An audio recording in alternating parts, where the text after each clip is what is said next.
Kia ora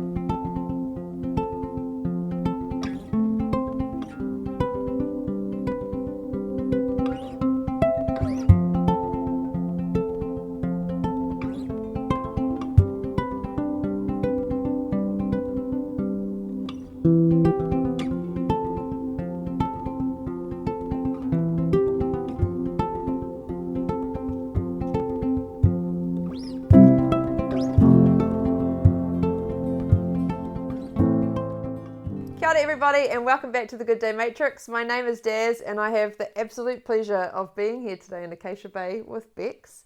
Bex is the director of Wellbeing books. She's an author and she's a mental health advocate. She has published best-selling books including Aroha's Way, Let It Go, and How Do I Feel. Bex believes that our rangatahi are the key to changing our mental health stats in Aotearoa, and in her mahi, Bex supports parents and teachers to help and prevent our tamariki from reaching crisis. She does this through providing cognitive behaviour therapy through her books and resources. In 2022, Bex was a finalist in the New Zealand Book Awards for children and young adults. She's also won the Storyline's Notable Book Award in 2021 and the Next Magazine's Her Own Boss Award. I'm so excited to be here, so thank you so much for having us in your home today. And you guys can't see it, but there is a stunning view out here and it is just magnificent. It must be beautiful sitting here every day. Yeah. I'm always feel very, very grateful to be here. Yeah. Now, I gave you an intro, obviously, and we talk about 5 pillars of body, mind, identity, community, and environment. And we would love you to actually talk more about yourself, because I don't think I did you any justice. So we'll start with identity and sort of tell us about your whakapapa and where your whānau have come from and how you've got to here. Okay. I was born in Scotland. My mum's Scottish. And my dad's actually, he's a Kiwi, and they decided to go on a trip back to Scotland where my mum's from, and mum got pregnant and ended up staying there, and I was born there. But my heritage is mostly Irish, Scottish, and Iceland, Norway, so I'm very much Celtic Viking sort of ancestry. Which is really cool because I've been learning more and more about it. I think that's what happens when you start getting old. You start looking into these things a bit more. I'm really loving looking into all of that. That's awesome. And so what's brought you to Taupo or Acacia Bay? I don't really know. Like we sold up. We had quite a big timber joinery business. And my husband was working huge hours, and there just wasn't that balance. And so we just thought, let's do something different. So we sold out of our shares out of the business, and we looked all over the North Island. We were up north, and then we just came down here, and my husband fell in love with this house. And it's just, we didn't even have jobs. We didn't know. Wow. We were just like, it'll all work out. The universe will provide in some way, and it sure did. We love it here. We've lived here for 6 years, and the town is awesome. Wow. I walk through town and you're always like, hey, so-and-so, hugs, and it's just so different. Like it's a really, really cool place. It's just beautiful. I think that just gives you such a beautiful foundation when you live in a place that your heart sort of lives in with you. It's really special. Now, since you were young, you've been on a massive health hikoi.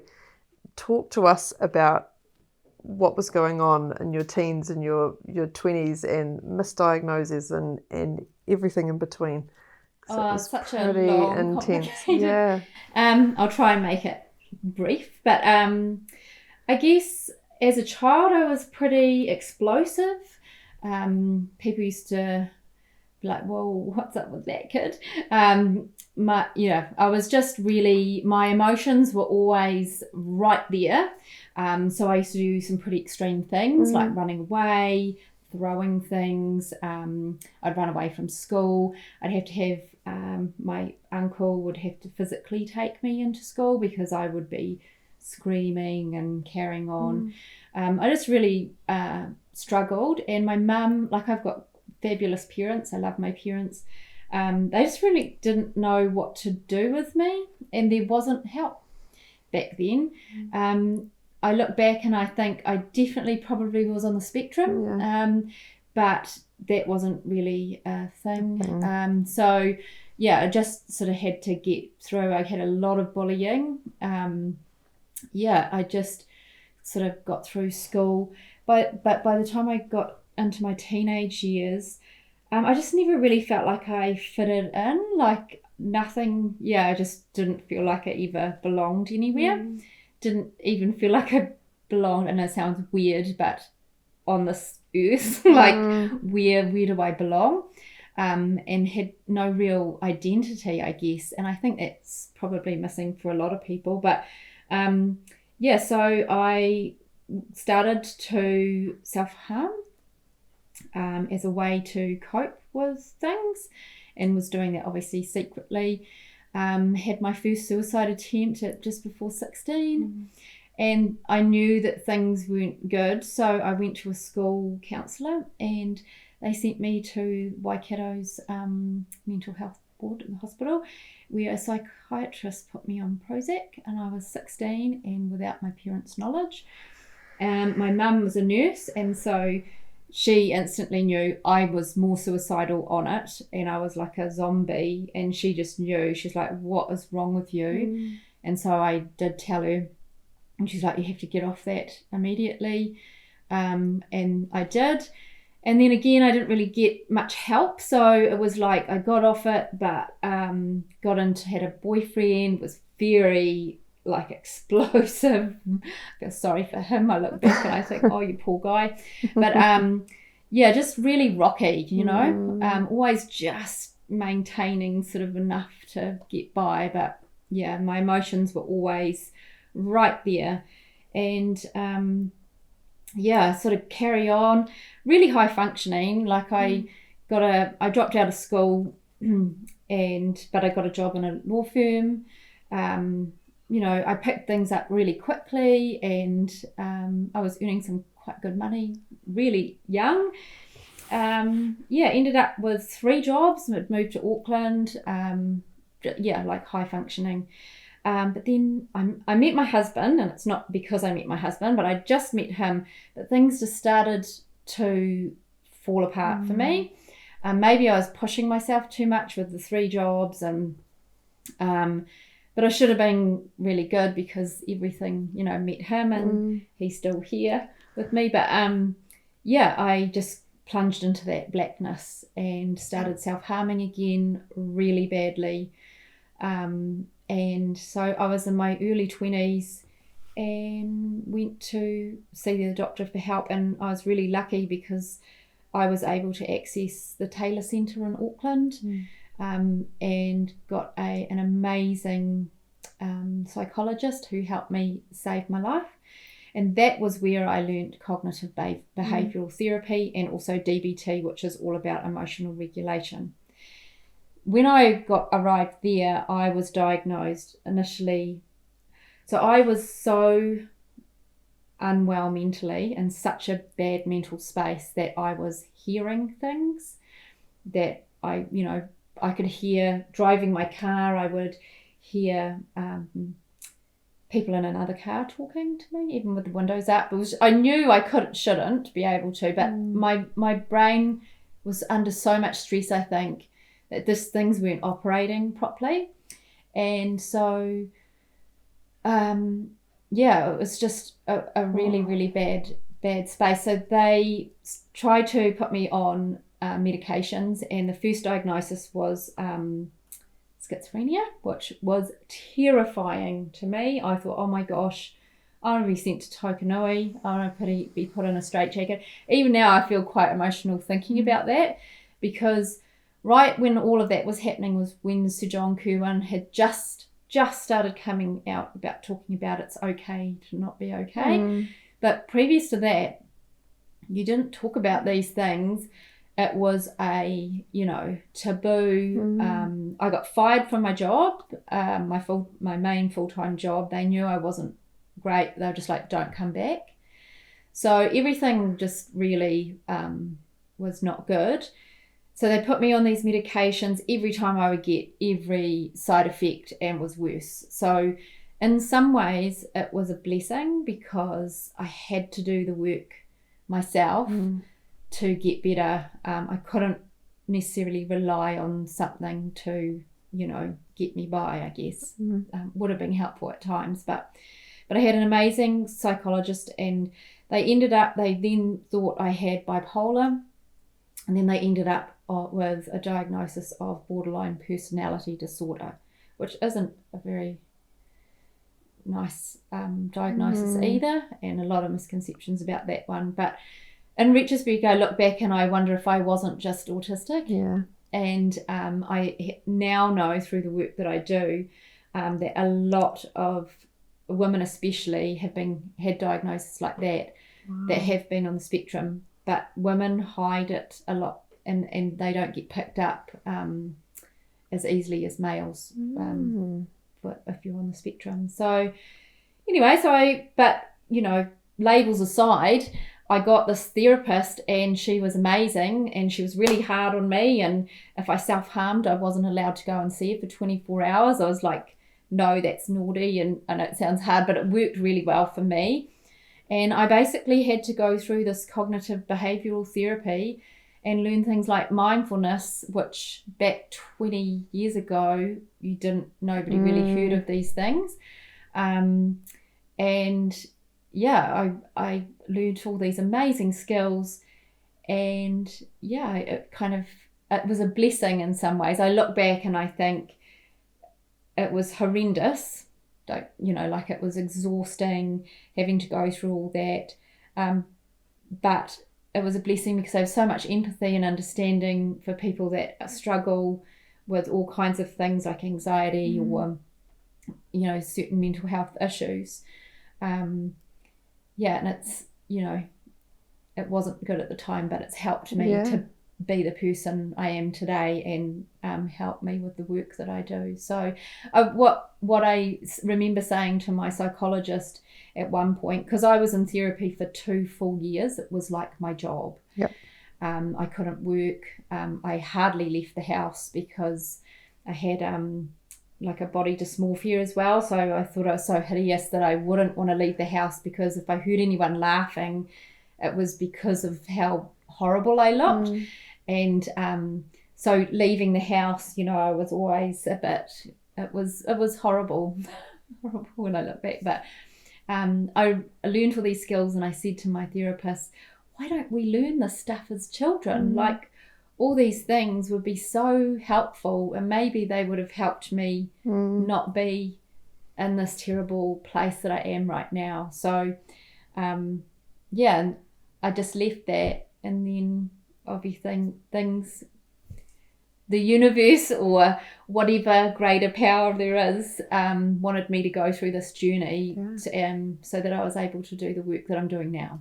Incredible. So, and that's why it's, that's an enormous journey to be on, but that's so important, with the books that you're creating. There's so much power that's, and experience that's come through to get you to produce these books to help children to make a difference. It doesn't, sometimes people take things at face value, or our creations at face value, but there's all of this experience and identity that's in all of the things that we do, and that's... I find it bizarre that I'm not a therapist. I'm not trained in any of this. I've just had to do it. That psychologists, not just in New Zealand, but Australia and other parts of the world, are using my books, which just blows me away. Yeah. But I still get buzzy and find it all quite crazy. But it's incredible. It's firsthand, and knowing that this is something that would have changed your life to know as a child, and to get people around you to understand. It's incredible. Well, I put little bits, and I like to plant seeds. So every book that we do, I'll put little things like little ideas to plant in children's minds, that we might all go through difficult times, but maybe there's a reason for that, and maybe there's your meaning or purpose somewhere hidden in that. Yeah. It's incredibly powerful, Bex. Much respect.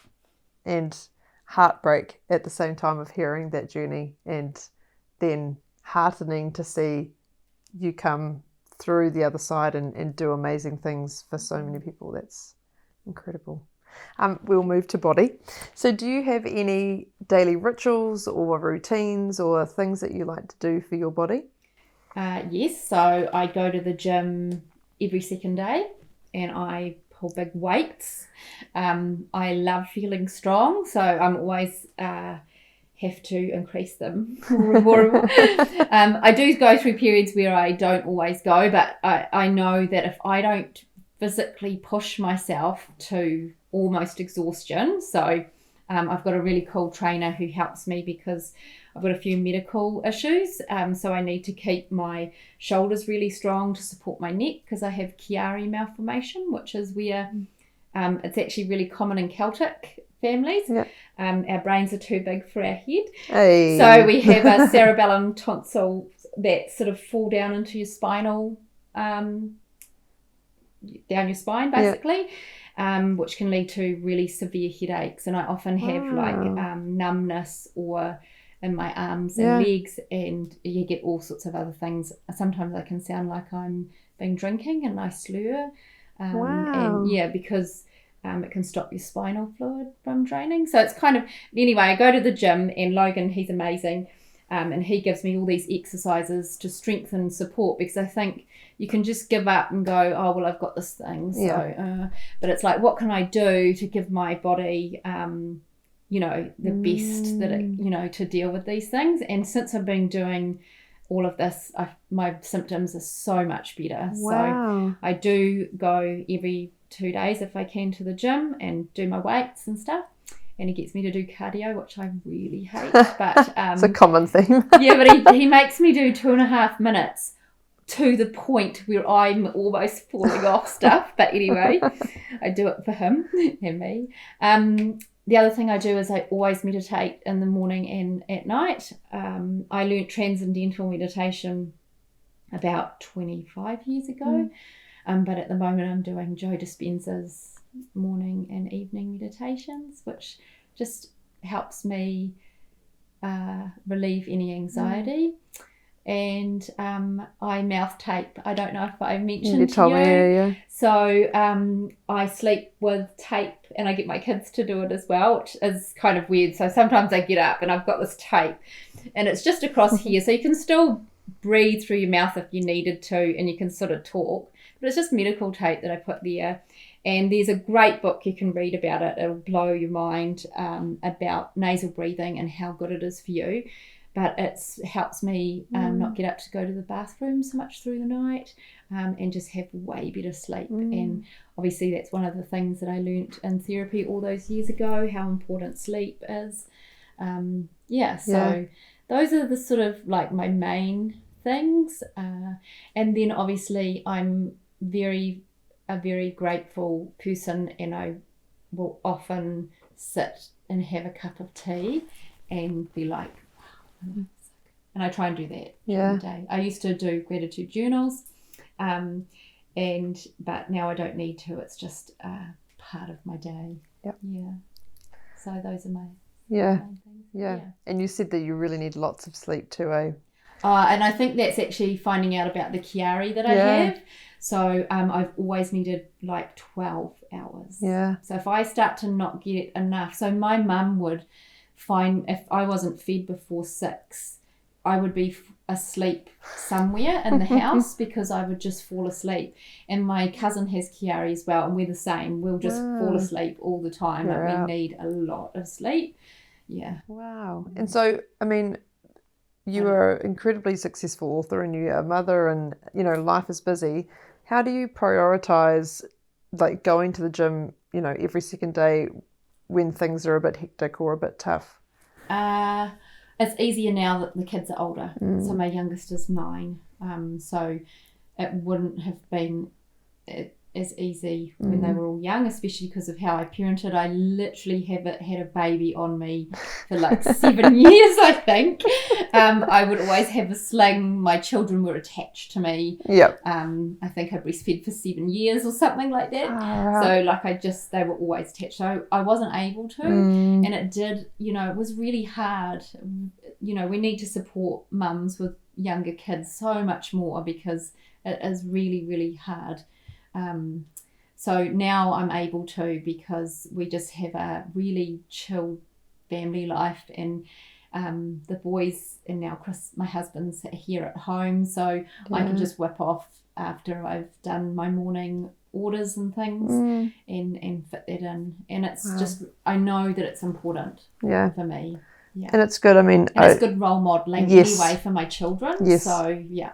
Yeah, it's good for our kids to see that mum needs to do the things she needs to do to be, you know, the mum you need. But it's also great to have those conversations, and I'm sure we'll clip this later to say that. But, you know, we need people to tell mums to go and do, you know, like a dad or a partner or a grandma, or to take that baby and go for a half an hour walk. We're good. Like, go do those things that you need to do, because we do. We go in service and we sort of forget ourselves in the process trying to...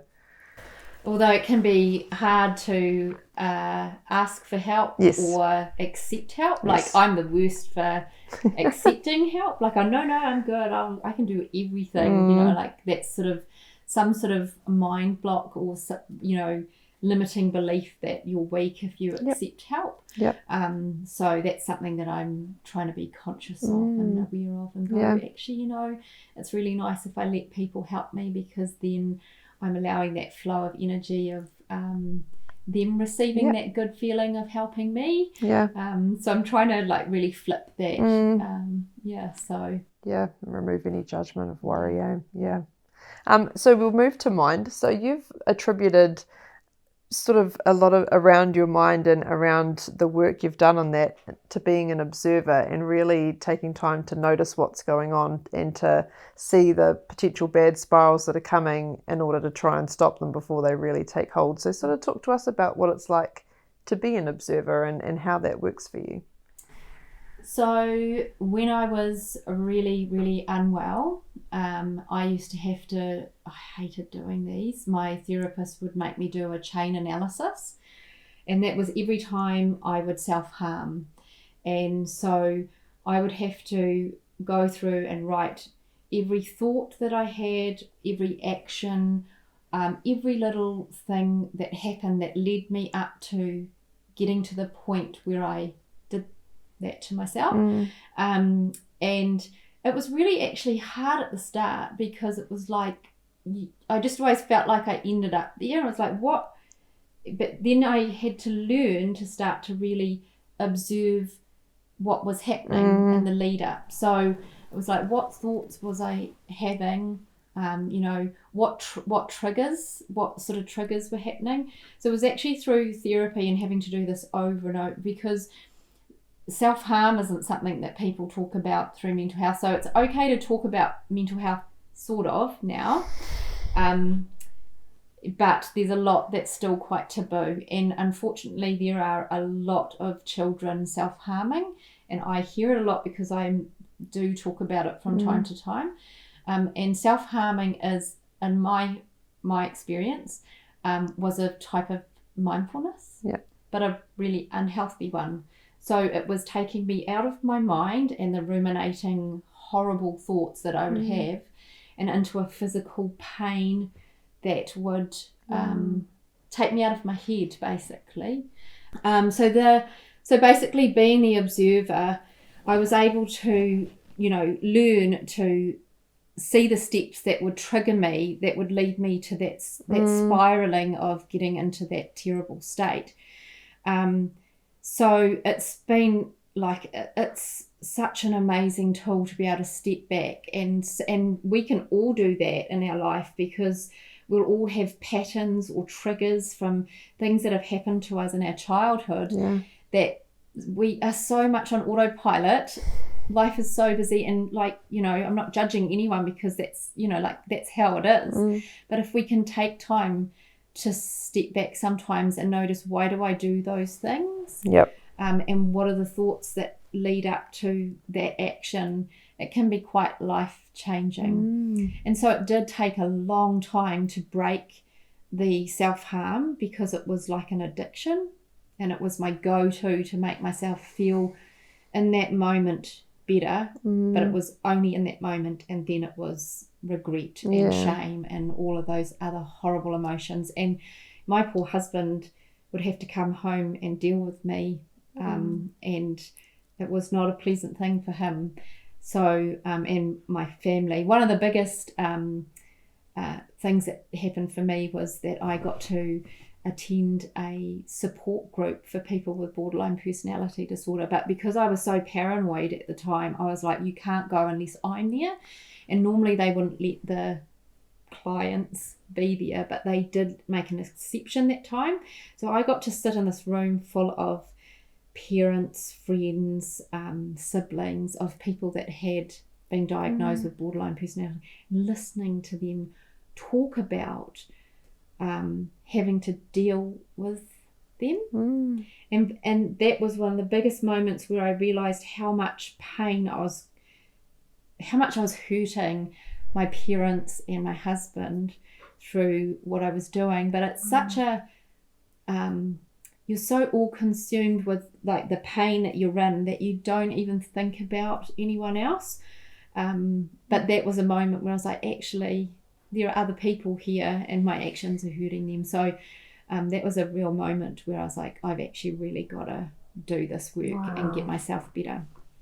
Yeah. So, massive. But yeah, so being able to observe, look at, what thoughts you're having, what triggers are coming up is such a powerful thing to learn. So I feel really grateful that she made me do those horrible training hours. Because I remember hating them so much. We talked to James Ashcroft, he's a New Zealand director, and he talked about his forecast, and he can feel when the wheels are going to fall off, and when depression is going to sort of put its claws in. You become so in tune, right? Yeah. So I know if I stop going to the gym, and I might be on my phone too much, I can feel my anxiety, and I know, right, hang on, Becky, you've got to stop. Like, you actually need to do the things you need to do. I'm really grateful that I've got all that knowledge there now, and I'm able to see, they're like early warning signs, which is what we were taught. So you've got early warning signs. These are things that are happening, and you know that if you don't address this right now, you're going to end up in this really, bad place. Dark hole, That's what James said, was he's had a conversation with his whānau well ahead, so they know if he says the forecast is looking murky or anything, they just know what needs to happen. And for him, he just needs his family to stay steady. So he doesn't want someone to come in and sunshine and rainbows, everything's going to be fine, don't worry about it, energy. He said, I just need them to keep the ship steady. And so, but because he's been able to have that conversation before he's reached that point, because once you're at that point, you can't have that conversation, and you because you're in you don't know, brain, So I was really lucky because my therapist would let Chris come in and do the odd session, and we learnt validation together as a couple. And so instead of him trying to fix my problems, we both learnt to validate each other. And so what that meant was, when I'm like, I'm so stressed about, because I couldn't go to, we were in our early 20s, and I couldn't go to parties or anything, like any social events. I was just like, lose my mind. I couldn't, because anyone was laughing, oh my God, it's because I'm weird or something. And so it was really hard for him. So we would have to, have these things where I'd squeeze his hand, and I'd have to have exposure therapy. So I'd have to go for 5 minutes, and then I could squeeze his hand, and that meant, right, we've got to leave. So I'd have to go through all these things, but I could say to him, look, I'm feeling really stressed about it. And so instead of him going, well, you need to, blah, blah, he'd be like, I'm really sorry that you feel that way. And so we learnt to speak to each other, where we validate each other's feelings. And now I'll go, well, I don't think you're really validating. And even my kids can hear that. And it's just made our relationship, having to go through that right at the very start. We've been together over 20 years now, and we really even argue because we know how to say what we truly mean to each other. Instead of, I was very good at saying things without really being specific, and hoping that he would be able to interpret what I was saying, and then he'd get it wrong and it would just be a disaster. So fireworks. We learned all these things in therapy. So it was really, like I say, it was awful having to go through all that, but we learned so much together and myself. So That's incredible. Incredible. We'll move to community. So community, the importance of community is so important, and being able to contribute to different groups and meaningfully contribute, but also feel as though you belong, is such an important part of our well-being. So talk to us about any tribes that you're a part of or you've created. I love that you said tribe. I love tribes. Well tailored. I had my friend Laura make a top that said find your tribe, and maybe it's the Celtic sort of Viking thing, but so I had a community here in my home, and like I say, I met Craig and Laura, who I do wildling books with, and invited them to come live with me and my husband, and we had our own little community. So we have what we call it the wildling crew. So we have this little community, but it was so powerful to have people that you can truly be yourself and truly rely on, and you've got each other's backs. It was a really wonderful experience. We spent 3 years living together with our kids, and it was just amazing, the support that you get and having other adults around. And I feel like I almost have that community that goes out to the people that support wildling books through our social media and the emails I get. It's just been really magical. This whole ride with this business has just been amazing, and I've made so many amazing connections, and it's just been great. And then the other community here is at Taupo.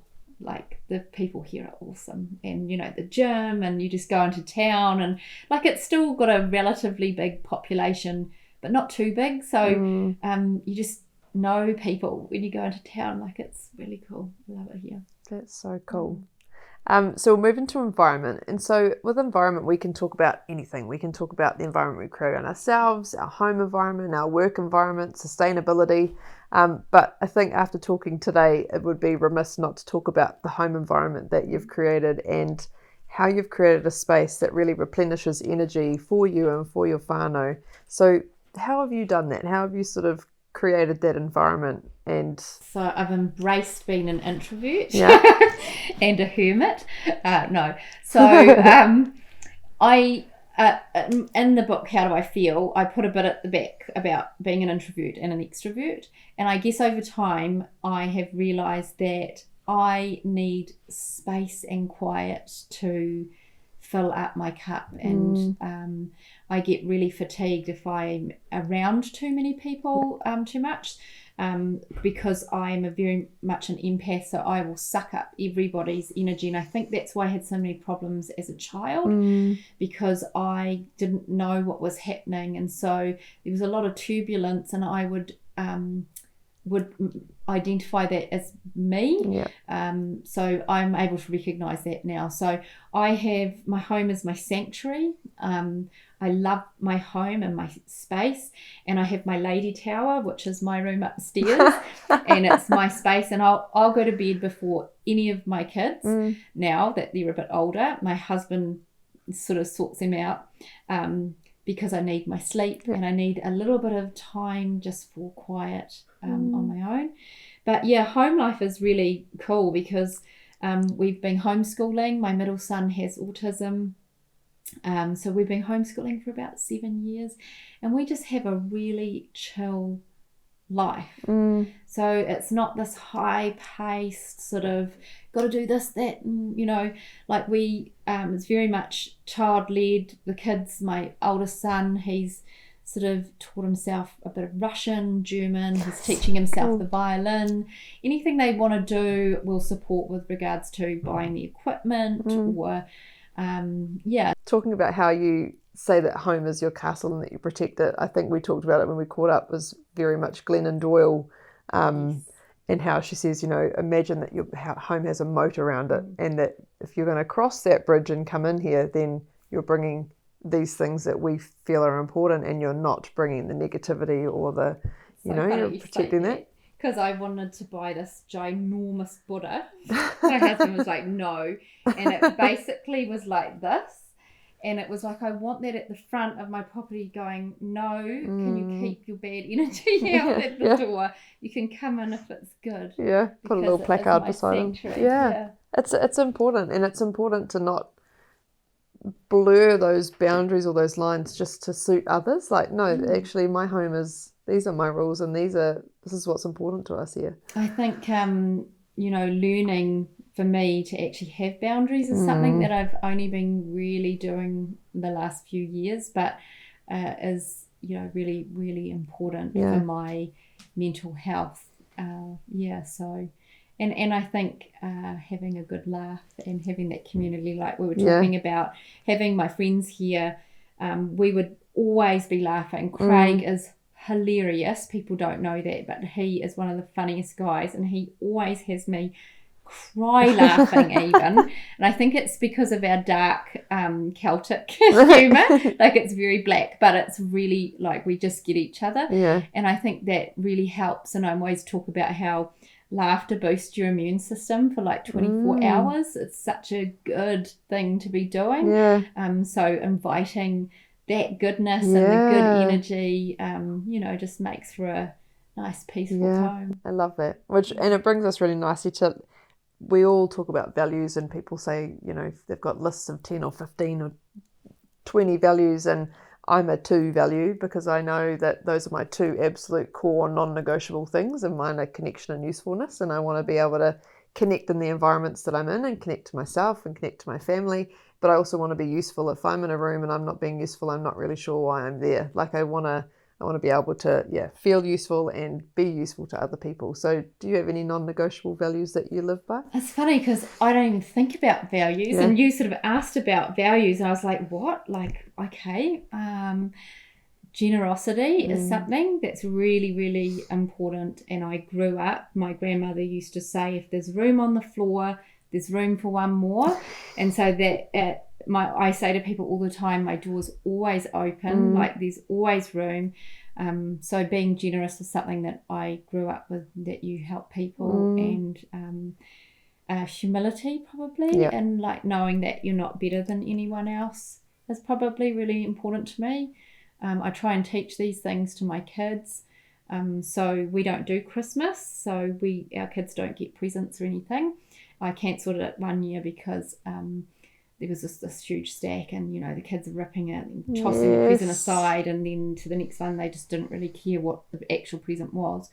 And I was like, that's it, no more. And then so I started giving them $50 or $100 gift cards, and we'd go to Pack and Save on Christmas Eve, and they'd look around and they'd check with me and see, has anyone got hardly anything in their shopping trolley? And so they learned, and I get emotional because I'm an emotional person, but I get emotional thinking about it because we had given them out, and the boys got such they always do. They get like, this is the best, because the reactions from people that it, really helps them to have, a voucher at that moment. And anyway, we had one $100 voucher left, and we were leaving, and we were just going down the lift, and I thought it was a young couple with a baby, but they were actually brother and sister. And I was like, give it to them. And so my son ran up, gave it to them, and then the door shut, and we were going to the car, and the man had run down the thing and came, and he was almost in tears, and he was like, you don't know how much this means to us. And I really pushed my son, my eldest, to the front, and I was like, it's him, and so that he could be gifted that feeling of, helping someone. And he was like, Mum, that's better than, like, he was maybe 9. He was like, that's better than any present. That's what he said to me. I'll never forget it. And so I like to teach them that generosity and that humility, and what small actions can do can, really make a difference to other people. So we don't gift each other stuff. We always talk about connection. So Christmases and things like that are about spending time with the people that you love. So when we go out and, in the shops leading up to Christmas, we were like, oh, what are you going to get for Christmas? And my autistic son's like, well, we get nothing. It's all about family. And then you can see people going, is this kid for real? Like, but that's just what they've learned. And they embraced it way more than I thought, like, so they're just, and then occasionally I get them a present or something and they're like, whoa, but it's not expected. And well, my family will be adopting that. That's it saves a lot of money and waste, and so they've got everything they need. So we just focus on food, having some kai together, and having people that you like to hang out and have a good time on Christmas. So that's incredible, Bex. I welled up with tears and sorted my life out. I'm all right. That's the stuff. Like, that's the stuff that's going to change the world when our kids come through one day, and that's the stuff they've experienced and seen and know the power of. Like, $100 to most are like, it's $100, but to a family who can't afford to feed their family or do something a little bit different at Christmas, getting a ham or just something. That's the difference. That's the stuff that's remembered. That's incredibly powerful.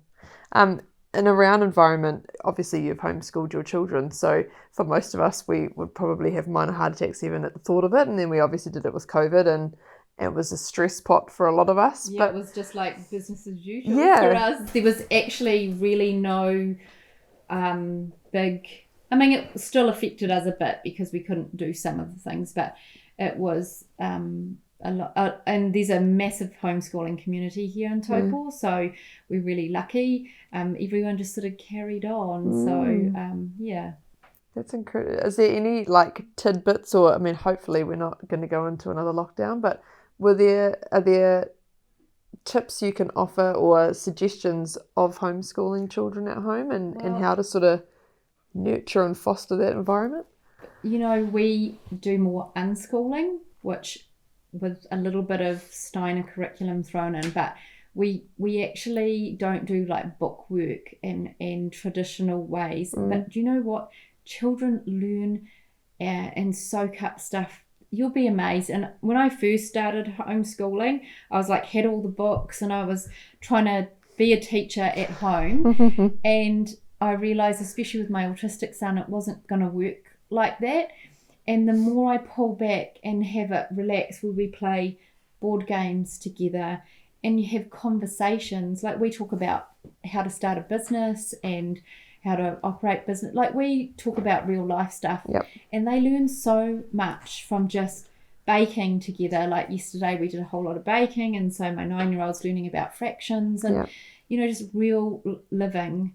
You actually teach them so much more just by being there with them. And it's not just that what they learn, maths and all of that. It's being nurtured and not having the pressures of testing. I know my autistic son would really have not coped with that.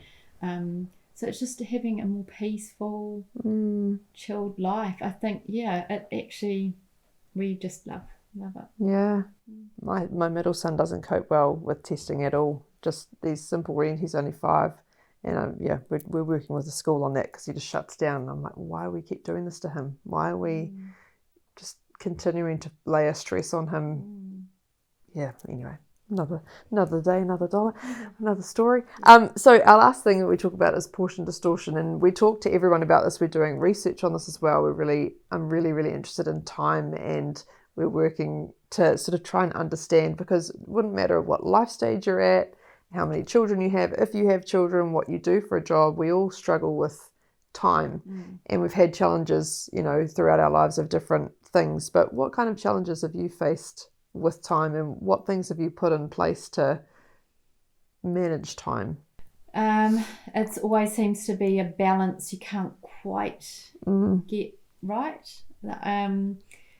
So like that's a really hard one. So with the business, and that's where I've said to you that our kids will actually be going into a Steiner school next year, because that balance is out for me, because I have so much time now dedicated to my work that my kids aren't getting the time from me. So I guess it's stepping back and being the observer again and looking at where you're putting your time. So I do that with the meditation in the morning as well, the evening one, where it says, what have you been doing during the day? And so it's a way of like, where have I spent my time? And often it'll be wasted in a lot of areas. So actually we do have a lot more time, I think, than we realise. But it's like, where are we actually investing that? Yep. So you could so easily lose an hour on your phone these days, and like, where could you put that instead? And I'm actually, my eldest son is amazing for me. He's a teacher in a lot of ways, because he will learn something new, because he's like, but you've got time, Mum. And he'll be like, you just have to do an hour a day. And you should see his art now. He's on a Wacom and he's drawing, and he's just taught himself. And he's so right. So he actually inspires me a lot that, if I want to learn something, I can get that time. It's like, where do I pull it from? What am I wasting my time on? Because I do actually probably have more time than I think. I guess it's just about prioritizing it. Like, what is really important for me to be spending my time on versus, 100%.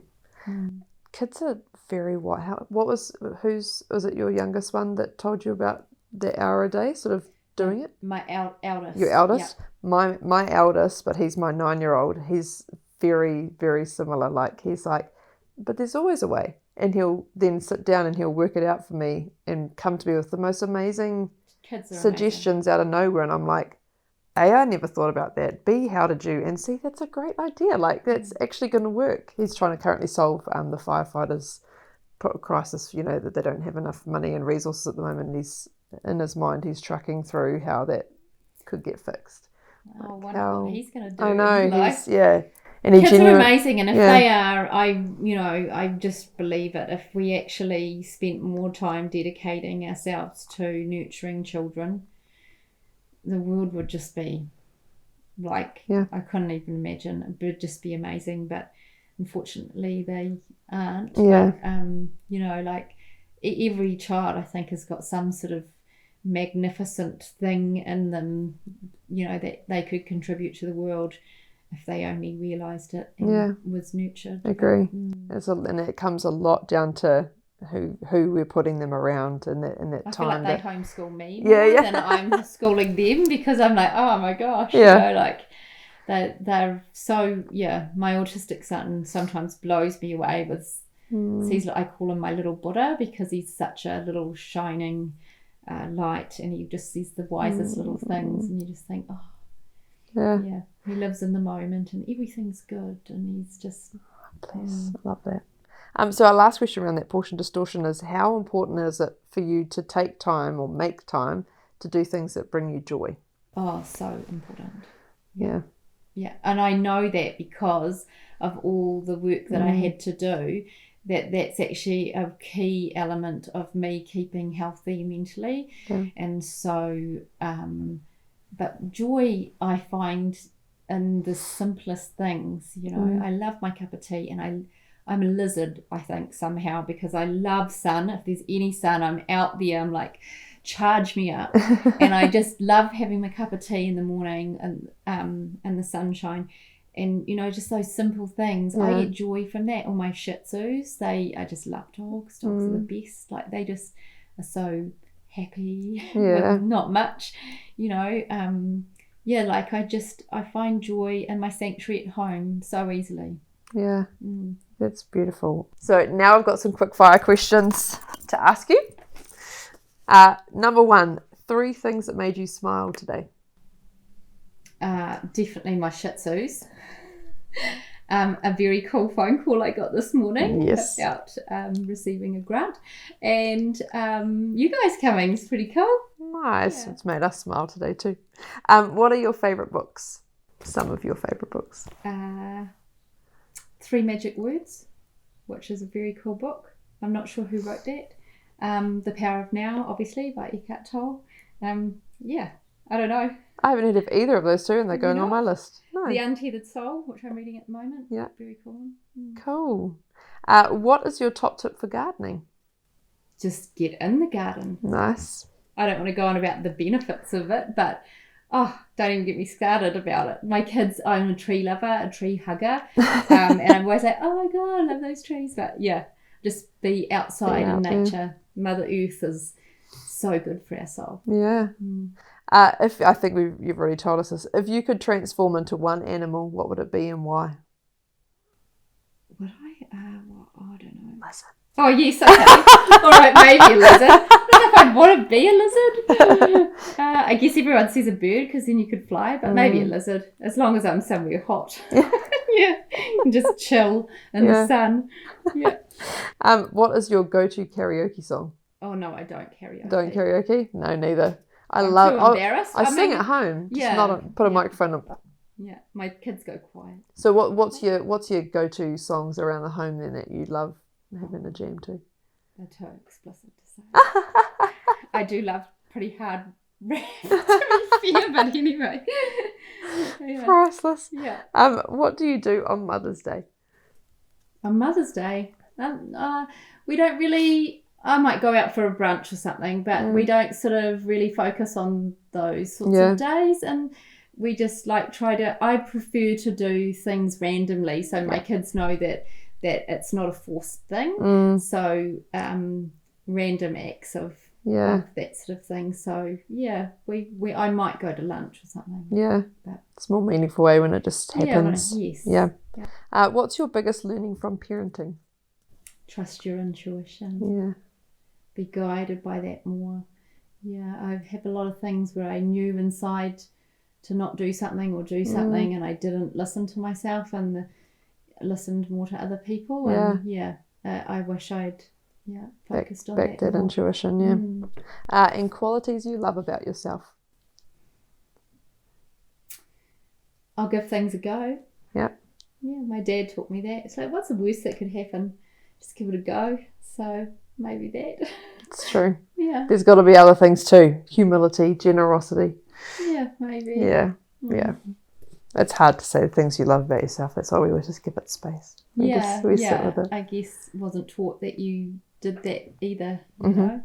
Yeah, there's a lot to love. You've done amazing things and you will continue to do amazing things. Well, I have loved our chat today, and I know that there are going to be so many takeaways for other people to take away about perspective, about creating home to be that energy replenishing place that is safe and is understanding and kind and at a different pace than what has to happen outside, among so many other things of understanding other humans and taking the time to actually understand what might be going on for other people and how we can support our children to thrive, to do well and thrive and be who they are and be understood. So thank you so much for your time today. And thank you very much for watching. Please let us know what you think of today's kōrero and check out some of our other interviews, and we will see you again soon. Ka kite.